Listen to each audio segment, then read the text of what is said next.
नारदजीला फार वाईट वाटलं की आपण दिवस रात्र भगवंताचं नारायण नारायण भजन करत असतो, चिंतन करत असतो. मग असं काय झालं म्हणे की भगवान आपल्याला आपलं नाव घेतलं नाही. मग विचारलं, देवा अहो मी तर तुमचं रात्रंदिवस चिंतन करतो, रात्रंदिवस नारायण नारायण भजन करत असतो, तरी तुम्ही तुमच्या श्रेष्ठ भक्तामध्ये माझं नाव घेतलं नाही. मग भगवान म्हणाले, हो म्हणे नारदा, मला माहिती होतं की तुला तसंच वाटत असेल, पण तसं नाहीये. तो माझा खरा भक्त होता, तोच माझा खरा भक्त आहे, श्रेष्ठ भक्त आहे. मग नारदजी म्हणे, का बरं प्रभू, मी का तुमचा श्रेष्ठ भक्त नाही? मग सांगितलं, याचं कारण मी नंतर सांगेल तुम्हाला, आधी एक काम करा म्हणे. हा तांब्या दिला एक हातामध्ये, त्या तांब्यामध्ये पाणी दिलं आणि सांगितलं की तुम्ही काय करता म्हणे, पृथ्वीची प्रदक्षिणा करत असता म्हणे, पृथ्वीवरती संचार करत असतात.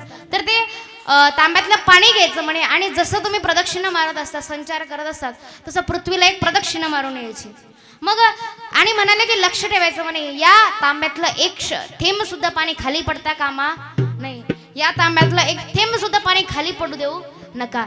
आता नारदजीला वाटलं भगवंतांनी आपल्याला हे काम दिलेलं आहे, आपली परीक्षा वगैरे असेल, त्यांचं पूर्ण लक्ष, नारदजींचं पूर्ण लक्ष त्या तांब्याकडे होतं. तांब्यातला एक थेंब सुद्धा खाली पडता कामा नाही, एक थेंब सुद्धा खाली पडू द्यायचा नाही. मग प्रदक्षिणा चालू झाली आणि पूर्ण पृथ्वीला प्रदक्षिणा मारली, तर पूर्ण फेरी मारली आणि फेरी मारून आल्यानंतर भगवान परमात्माला म्हटले की, नारदजी महाराज म्हटले, भगवंता तुम्ही सांगितलं होतं ना म्हणे की हा तांब्या घ्यायचा आणि फेरी मारून यायची म्हणे, मी पूर्ण फेरी मारून आलो, पृथ्वीला प्रदक्षिणा मारून आलो आणि बघा म्हणे, या तांब्यातलं एक थेंब सुद्धा पाणी मी खाली पडू दिलं नाही.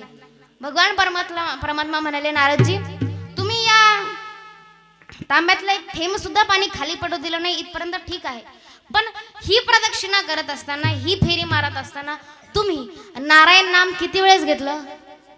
आता असं म्हटल्यानंतर नारदजी म्हटले की, प्रभू मी एकदा सुद्धा तुमचं नाव म्हटलं नाही, कारण तुम्ही म्हटले पाण्यातलं एक थेंब सुद्धा पाणी खाली पडू द्यायचं नाही. माझं पूर्ण लक्ष त्या तांब्याकडं, म्हणून मी ते पाणी खाली पडू नये म्हणून सगळं लक्ष त्याच्यावर केंद्रित केलं आणि तुमचं नामस्मरण काही केलं नाही, नारायण नारायण काही म्हटलो नाही, नारायण नाम काही केलं नाही. भगवान परमात्मा म्हणाले, मला हेच सांगायचं होतं म्हणे, जसं एखादं दुःख आलं, हातामध्ये एखादं दुःख आलं, तर तुम्ही जीव त्या दुःखामध्ये एवढा गुरफटून जातो की ते दुःखामध्येच तो गुरफटलेला असतो आणि भगवंताचे त्याला आठव राहत नाही, भगवंताचा विसर पडतो. संसारामध्ये कुठलंही दुःख आलं की जीव त्या दुःखामध्ये अडकतो आणि अडकल्यामुळे भगवंताचं नामस्मरण, भगवंताचं ध्यास, भगवंताचं स्मरण त्याला राहत नाही. भगवंत म्हणतात हेच कारण आहे, जो श्रेष्ठ भक्त असतो तो कधीच मला विसरत नाही, ना सुखामध्ये ना दुःखामध्ये. जो सुखामध्येही मला विसरत नाही आणि दुःखामध्येही मला विसरत नाही, तोच माझा खरा भक्त आहे.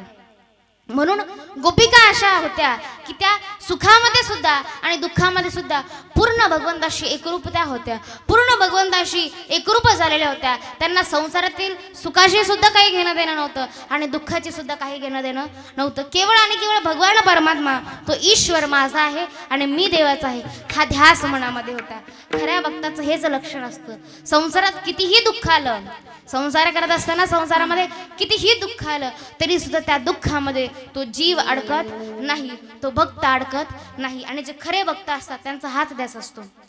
संसारामध्ये काहीही होऊ द्या, घरातला कितीही जवळचा व्यक्ती असेल त्याने धोका देऊ द्या, तो मरण पाहू द्या, पण तरी सुद्धा भक्त जे असतात ते भक्तीपासून कधीच वंचित नसतात. एकच ध्यास असतो मनामध्ये, एकच ध्यास लागलेला असतो की तो ईश्वर माझा झाला पाहिजे आणि तो देव माझा झाला पाहिजे. बस, संसारातील कुठल्याच गोष्टींशी त्यांना घेणं देणं नसतं. आणि ही संतांची स्थिती असते की संसारिक गोष्टींशी आम्हाला काही घेणं देणं नाही, फक्त तो भगवान परमात्मा आम्हाला भेटावा, बस. संसारातील कुठल्याच गोष्टीची आम्हाला इच्छा नाही.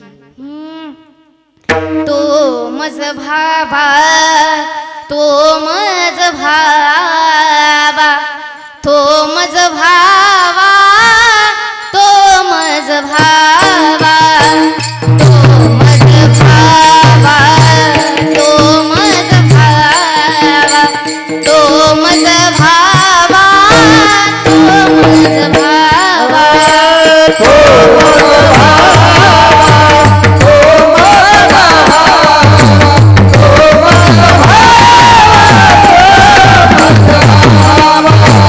Oh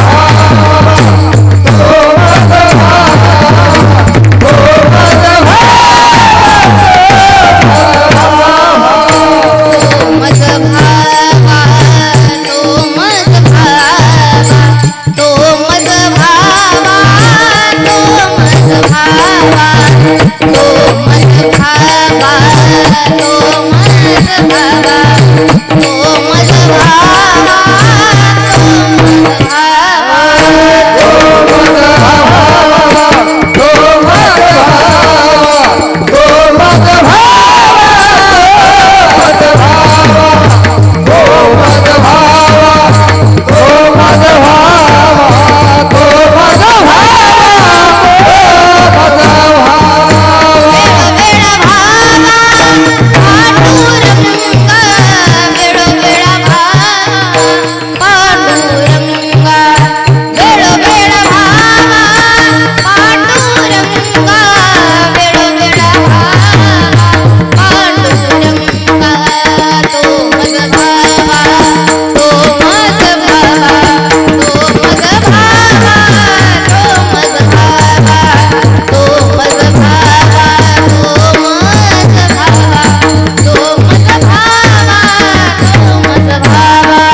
मनामध्ये पाहिजे, हा भाव मनामध्ये पाहिजे.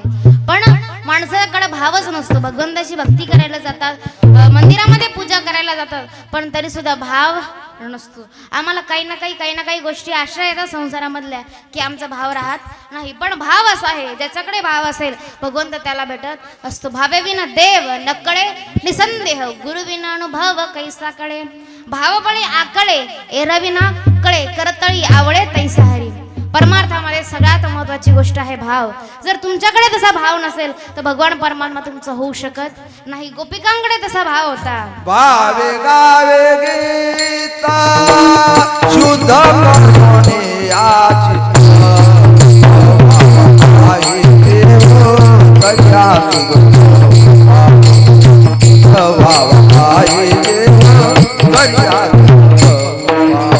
भावे गावे गीता शुद्ध करोनिया चित्त.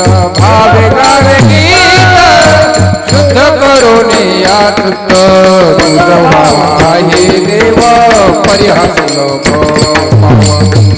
भावा हे देव परिहास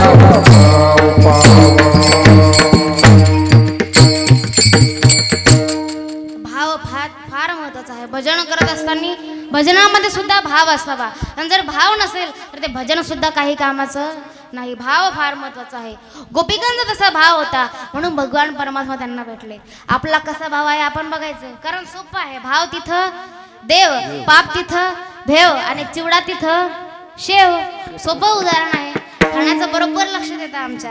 भाव असेल तर तो भगवान परमात्मा तुमचा होईल, भाव नसेल तर तो भगवान परमात्मा तुमचा होऊ शकत नाही. कारण देव प्राप्त करण्यासाठी सर्वस्वी तो भावावर अवलंबून आहे. देवभावाचा भावाचा रे नाही कोणाच्या बापाचा. देवभावाचा भावाचा रे नाही कोणाच्या बापाचा. देवभावाचा भावाचा रे नाही कुणाच्या बापाचा. देवभावाचा भावाचा रे नाही कुणाच्या बापाचा. नाही कोणाच्या बापाचा, नाही कोणाच्या बापाचा. नाही कुणाच्या बापाचा. देवभावाचा भावाचा रे नाही कोणाच्या बापाचा. देवभावाचा भावाचा रे नाही कोणाच्या बापाचा. भावाचा रे नाही कुणाच्या बापाचा. देवभावाचा भावाचा रे नाही कुणाच्या बापाचा.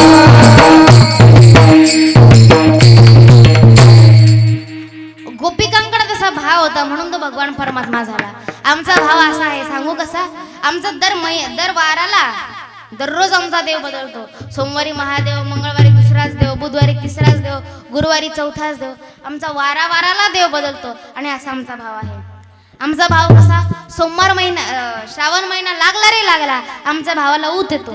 एवढा ऊत येतो की कोणी बिना आंघोळीचाच राहील, कोणी दाढीच करणार नाही, कोणी कटिंगच करणार नाही, कोणी एकच ड्रेस घालेल त्याच्यावरच अत्तर मारू फिरेल. पण कुणाचा कसा भाव आणि बघितलं तर आमचा भाव